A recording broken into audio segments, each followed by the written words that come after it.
taking action for you. This Welcome to another edition of the NABJ award-winning, Salute to Excellence, and Emmy-nominated PULSEBEAT with Greg Dunmore. Well, we're going to take you on an adventure to Cleveland because of the NABJ, the National Association of Black Journalists, is having their 50th anniversary. And we thought we would be doing this stand-up in front of a sign that said, "Welcome to Cleveland," but we're still in Detroit. The reason being is Detroit is not that far from Cleveland, about 2.5 hours, so we decided to rent a car. But we decided to go electric, the very first time we've ever had an experience with an electric car. So when we got the car, normally when you get gas, it's full. And so the agent told us that, well, check where the car will be, and if you have to charge it up, maybe that's going to be a problem, but it shouldn't be a problem. Well, guess what? We found out that when we left the rental agency, and we're not going to say their name until we talk to their customer service, and then if the service is wonderful, we're going to rave about the customer service, and if it's not, then we're going to, well, we'll have another story to tell you. But what happened is we ended up coming to this charging station the very first time, and it's EV Go, and we had a little problem. What's happening, Greg? I don't know, but I need some help. We have this. Oh, Will to the rescue. Will, I don't know about can you figure out what's going on? I don't know. A very nice young man. He All right, here we go. helped us, and we're now best friends with Smokey. This is the mechanism in which to charge, and we had quite a complicated situation in terms of figuring out how do you charge and the credit, but this young man, he helped us out. And we have never had an experience with an electric vehicle, but I'm assuming that you're here also charging. So what has been your experience with an electric vehicle? So I don't own a car, so my experience has been sporadic. So when I usually try to get rentals, I like to be conservative with gas, so I try to get electric. And I kind of forget because I don't do it consistently. And usually I don't need to charge, but when I do, it can be a little bit of a hassle, but essentially just, download the app. Thankfully, the car I have, it has like a navigation setup for charging, so you can locate the charging stations. And it kind of, if you have a map in there, it makes sure you have enough to get to your destination.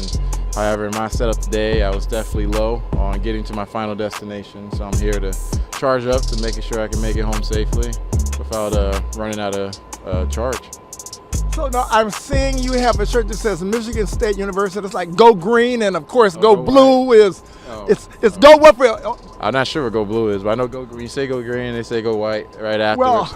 Well, Go Blue means University of Michigan, and now that we're in the EV generation, Go Electric, or should we say Go Gas? I don't know. I still feel like I think we're probably majority gas still. But yeah, this could be the future potentially. I don't know, it depends on the other reusable energy sources and what they end up doing, but I feel like electric's definitely top of the crop, or cream of the crop when it comes to renewable resources. So yeah, I guess go electric maybe, I don't know, next 10-20 years you might see it catching up to gas, slowly but surely. But yeah, I think the sweet spot is probably hybrid for me right now if I ever purchase a car. But yeah, if I had a home, I had my own charging station, then I think electric is not a bad route. So on a scale from 1 to 10, you would give the electric vehicle experience, 1 being terrible, 10 being fantastic. Scale from 1 to 10 would be what? I'll give it a 7.5. I give it a solid C. Actually, no, I'll give it a B. I give it an 8 just because usually the technology in electric vehicles are a little more savvy. I like the driver assistance setup. You can essentially put in a position to where it can like drive itself and various highways. You don't have to worry about steering at all. Just got to keep your hand on the gear or make sure you're looking at the road.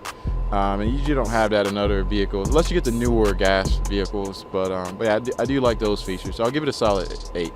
So we're waiting right now we were told that you don't go to 100% charge, you go from 20 to 80%. So we're waiting to get to 80%, and we're gonna be on the road, hopefully, to Cleveland to the 50th anniversary of the National Association of Black Journalists in an Electric Vehicle. So it's gonna be a first, and we're going to do what we like to do, keep it hot, happening, and in this case, electric. Once it comes out.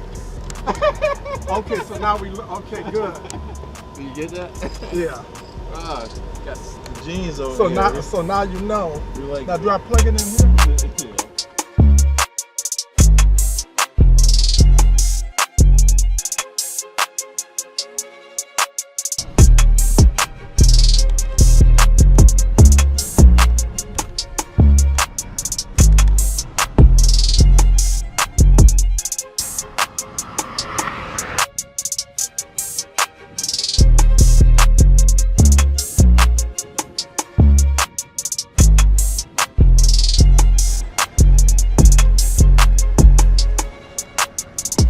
You probably know that Cleveland is known for the Cleveland Browns and the iconic Rock and Roll Hall of Fame, but Cleveland is also known for Superman. Why? Because two young men by the name of Jerry Siegel and Joe Shuster, they were the very first.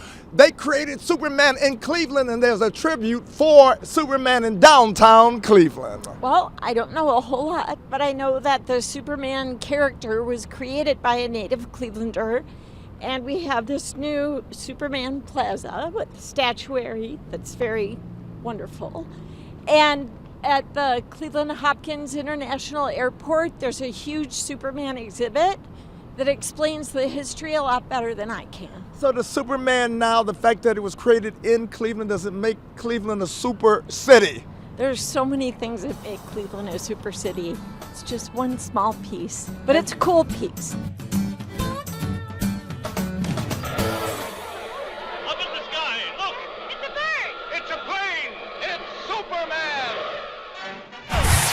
PulseBeat. All aboard! There's a new way to travel, and it's one of the oldest forms of transportation, travel by train. Yes, consider traveling around the United States on Amtrak. Traveling by train is a lot less of a headache than taking a plane, and you'd be surprised how many places you can go on an Amtrak, and there's no passports or IDs needed. Find out how to get where you're going as soon as tomorrow by train. Call the Amtrak Travel Hotline right now. We'll book your trip and email your tickets within minutes. Skip the drive to the airport and skip the lines. Call right now to book your Amtrak reservations. We service most of the United States. Do something new. Travel by Amtrak today. Find out how to get where you're going as soon as tomorrow by train. Call the Amtrak Travel Hotline right now. Call 855-827-5004. That's 855-827-5004. Again, 855-827-5004.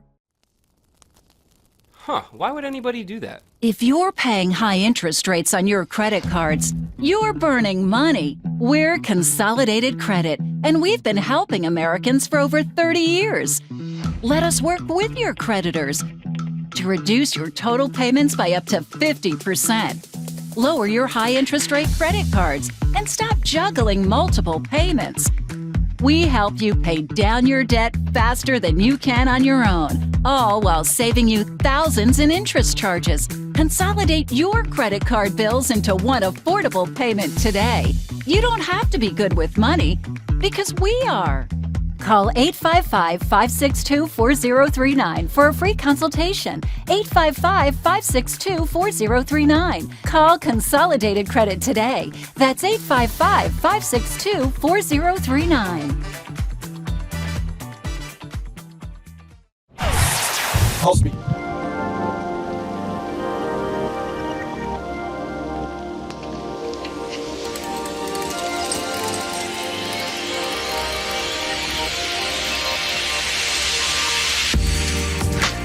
50 years now of the National Association of Black Journalists. We're in Cleveland at this very important point within our journey as black journalists.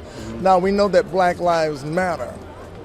Do black journalists still matter, especially as we address issues and concerns during these 50 years of acknowledging the NABJ? And just make a prediction of where we might be 50 years from today. Well, I haven't been around for all 50. I mean, I know I may look like I was, but NABJ is always a great experience for young journalists especially.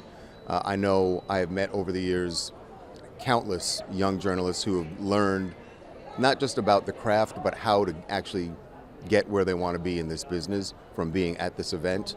And for networking, it's unmatched. It's something that they wouldn't have access to the information, the experience that all journalists have here. They wouldn't have access to that without this event. I've spoken to a lot of students who get their start in the business because they meet people at this event. So it is invaluable, and I'm glad they keep doing it. Now, we cover arts and entertainment out of what we do at PulseBeat, which is part of the ABC family out of Metro Detroit. And Donald Trump is a very interesting president because he dares to insult traditional media, and so he will sue you for various reasons. Now, TMZ, your mindset about a potential Donald Trump attack, what might you say to someone that would say, aren't you afraid of Donald Trump suing you? I'm not sure what you mean by a Donald Trump attack. Well, when I say that is that Donald Trump has attacked news outlets by calling ABC fake news. I don't know what he said about TMZ. And Donald Trump has sued media outlets, and he has won. So in terms of what you guys do at TMZ, that what would you say to anyone that would say, is there not a fear that Donald Trump, if he doesn't like what you do, that you're going to be sued? I would say to any journalist that you should, regardless of whether you're covering the president or just someone in your local community, you have to be buttoned up and you have to make sure that you are reporting facts. And if you are reporting facts, you have nothing to fear. And my last question, with that TMZ, just in-your-face kind of journalism, have you ever been punched? Like what you guys did here? Yes, well, you know, we learned from you guys. I was just walking out of a luncheon, I was just trying to go back to our booth, and then you guys came up on me, and like, all right, well, okay. It's called when the hunter... Turnabout is fair play. It's called when the hunter gets captured by his or her own game. Yes, So indeed. let us know, though, in terms of that TMZ style, which has now become a style of journalism, have you ever been punched or attacked? Were you threatening me? No, I have not been, no. And even though I understand what you're saying about the TMZ style, all of our photographers, all of our reporters know you have to be respectful. Yes, you are walking up to someone to ask them a question, someplace where they might not expect it when they walk out of dinner, always in a public space, but you still have to be respectful. Just because they didn't expect you to be there, you still have to be respectful when you speak to them. And you were extremely respectful when we kind of ambushed you for this interview. Thank you, sir. Thanks, Charles. Trump has already been saying, I'm probably not going to pardon him because he said some bad things about him. But Donald Trump's giving him the roadmap. Start saying some good things, and then maybe we can talk. He doesn't go deeper than allegiance. What if all the illegal immigrants just started wearing MAGA hats? He'd be like, no more deportations. Let's keep everybody here. I'm going to call you now Hall of Famer Rob Parker. Rob, 50 years of the NABJ at this convention in which we're celebrating this landmark moment. Your thoughts about the importance still and the relevancy of the NABJ in 2025? My first NABJ was 1988, St. Louis, hot August. I'll never forget it. I flew TWA, that's how long ago it was. It was special that day. The first time I went, I realized what an important organization this is, and here I am many years, 37 years later, still strong. It's very important. I teach at USC. I make sure my students get here because this is where you get to find mentors and jobs and meet people who look like you, sound like you, have the same aspirations as you, and you can bond with them for years to come. DEI and Donald Trump and the media, and the fact that you were an entrepreneur within media as an owner of a radio station, and I know you said that it is no longer. So just a challenge of being a media owner as an African American in a society in which the struggle still continues.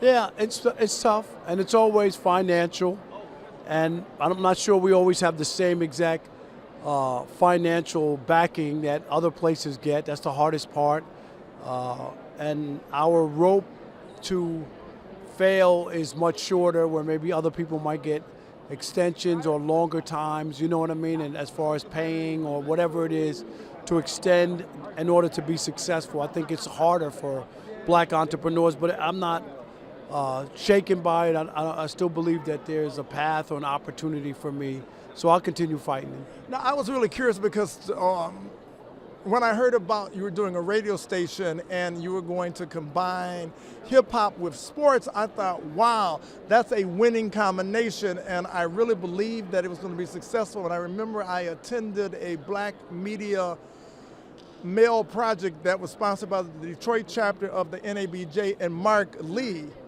he predicted that it wouldn't do as well as I thought it would be, and he articulated from a business perspective. He said that Rob Parker has a very difficult road to travel, and my prediction is that the odds are against him to the point of the reality you're no longer here. So let us know the name of the station and what was the biggest reason that you're no longer here. Yeah, it was just financial. The second wave of funding didn't come through. That was it. Well, you know, that's what he said. He said that Rob Parker's going to have a problem with getting ad support. He said, so you can champion what he's doing, but if he does not get the ad support, he won't be around. We weren't there long enough for that. I mean, it was more funding than ads. I mean, we had just started. So it takes time to build advertising. I think that if we would have had more time, I think we would have had a shot. It's like anything. It's just like the longer you have, the longer people get to know that you're on. You could be in there, you could throw up a billboard, you could talk about all you want. It's like open up a store. A lot of people open up a store and they say, I don't know why it didn't work. Well, nobody knew you were open. You think everybody knows you're open. Everybody doesn't know you're open. Well, I want to say this for the record, there would be no Stephen A. Smith if it was not for a Rob Parker. When he was unknown, he said, I got to meet Rob Parker. You sent me a note saying that I will meet him, and you are an influence to so many guys in the sports world especially. So continued success for being a trailblazer and a Hall of Famer.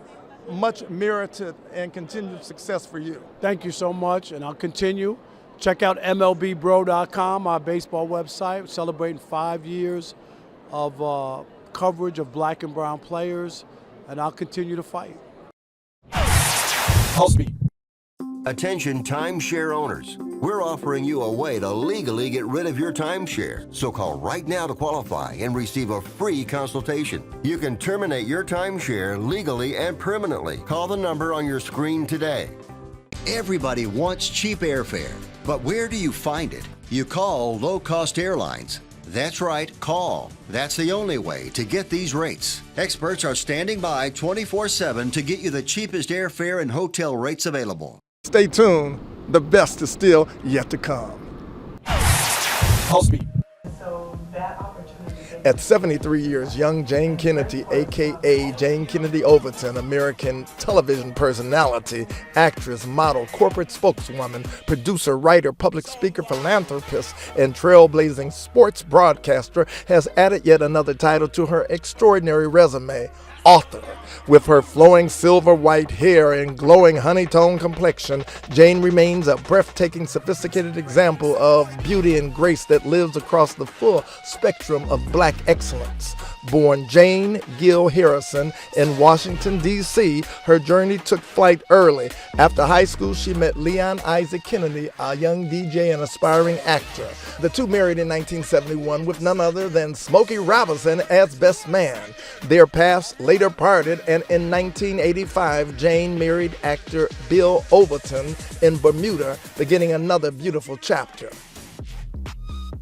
Jayne's career has been just as dazzling as her presence. In 1970, she became Miss Ohio USA, finishing in the top 10 at the Miss USA pageant. Soon after, she lit up the screen as a dancer on Rowan and Martin's Laugh-In, toured with Bob Hope's USO Christmas show, traveling from Vietnam to Spain, and graced the Dean Martin show as one of the famed Ding-a-Ling sisters. Then in 1978, Jayne broke barriers, replacing Phyllis George as the co-host of the NFL Today on CBS, becoming the first black woman to anchor a network sports broadcast. In the 90s, with husband Bill Overton, she produced The Journey of the African American, a stirring stage production celebrating history, culture, and resilience. And now, Jayne Kennedy Overton has opened a new chapter, literally. Her autobiography, Plain Jayne, offers an unfiltered, heartfelt look at her life. Though after hearing her remarkable story, a more fitting title might just be Wow, Jayne Kennedy. You're a legend. Let's see there. You are a legend, Jayne Kennedy. Lena Horne. Seems we've stood and talked. Jayne Kennedy, Holly Berry. Wow, that's good company. And there's nothing plain Jayne about the Beauty with the Brain. Oh, the Beauty with the Brain, Plain Jayne. I'm trying to You turn just it to you something. just did that. I didn't think of that before, but you're right, because that was the copy of one of the Jet covers. But on your journey, for me, it is the Ding-a-Ling sisters and Dean Martin. But let's make all the stops along the way. So just a special memory concerning that. Oh, that was like one of my first jobs. I had done the Bob Hope USO tour, bases around the world. So I had just finished performing for all the troops in Vietnam, Cambodia, Japan. We ended up in Spain. We went down to Guantanamo Bay, and we came back, and a cue card guy said they're looking for someone for the Dean Martin show. And I said, well, I'll go in for the audition, and I met with the producer, and he had so many restrictions, and I said, no. And he said, no. He said, everybody wants to be a ding-a-ling girl, and I said, no, not if that had this. And he said, well, what do you want? And I said, well, this is what I want. And he said, okay. And I was shocked because I was only, 20? And I didn't realize until that moment that I have the power to say no and still move forward. And so I ended up doing that show for 3 years. We're young and we're pure and we're all ding-a-ling.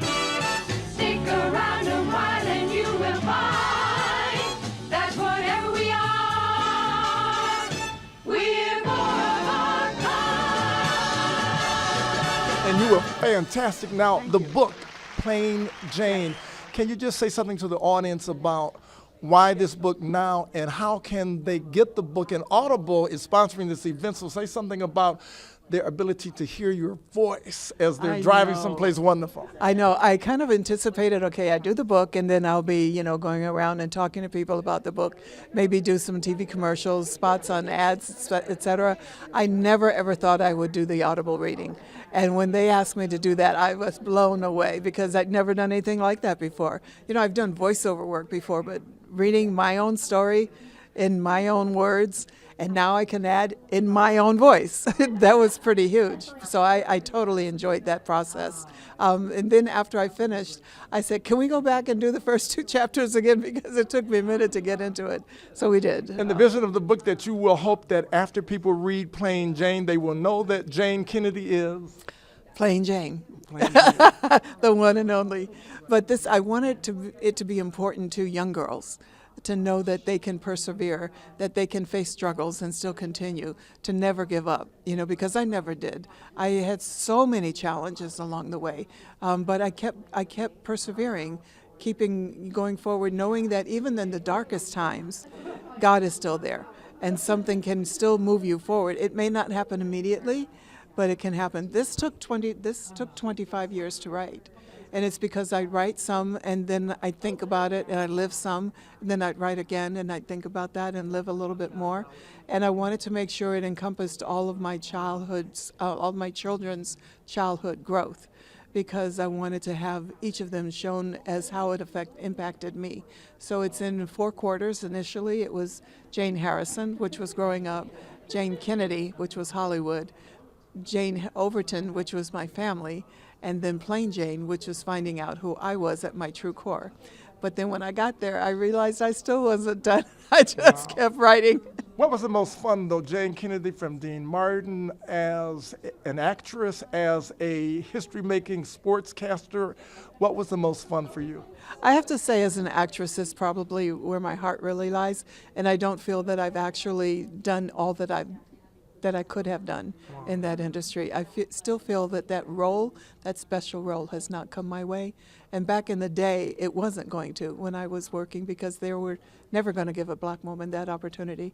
So, you know, to come back now, it might be possible. It's going to be possible because as an authoress, you've got a story that nobody can tell it better than you, and you should play yourself in the movie.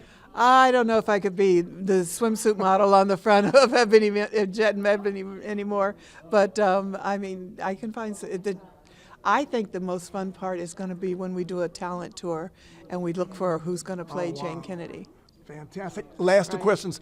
Can you say something? This is the 50th anniversary for the NABJ, the National Association of Black Journalists.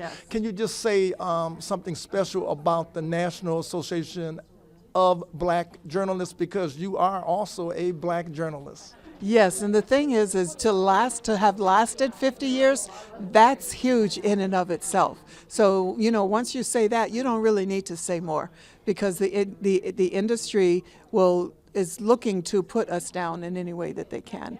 So, you know, there's always a no around the corner. There's always this that's going to happen and fall through.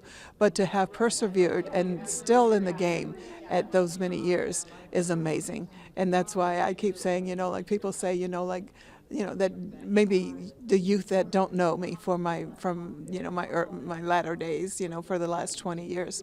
And they say, Jane who? And then a young kid will come along, no, that's Jayne Kennedy. My father used to make us sit and watch her on TV all the time. So, you know, people make impacts. And so those little things make all the difference in the world. And my very last question is, in this moment, what is the Spirit telling you that this audience should hear, that they can only hear from the mouth of Jayne Kennedy, the history-making Jayne Kennedy, to the ears of this audience? Whatever the Spirit is telling you, let us know. Be still. Be still, it will come. That's what I have right now in my heart. Fantastic. And they say the international language is music, but it's also love, and it's also a hug. Oh, thank you so much. Thank you. Thank you. I'll tell my husband you said that. Please do. He's a very lucky man. Thank you, Jayne Kennedy. I'm a lucky woman. Yes, you are. Thank you. Thank you. God bless you. God bless you. Bob, do you remember the gentleman that was the first scout that sought to sign you to a team? I'm trying to remember his name right now, Jane. His name eludes me. It's not important, really, his name. He was a great judge of talent, obviously. Immediately after the Braves signed me, he was put to death by that organization, and I think it's a real tribute to him. They did not want him to sign anybody else. I was the epitome of baseball. Euchre's playing career surely wasn't memorable, but he still made an impact. Over his 6-year career, playing with 3 teams, it was his sense of humor that helped boost the ball club. PulseBeat.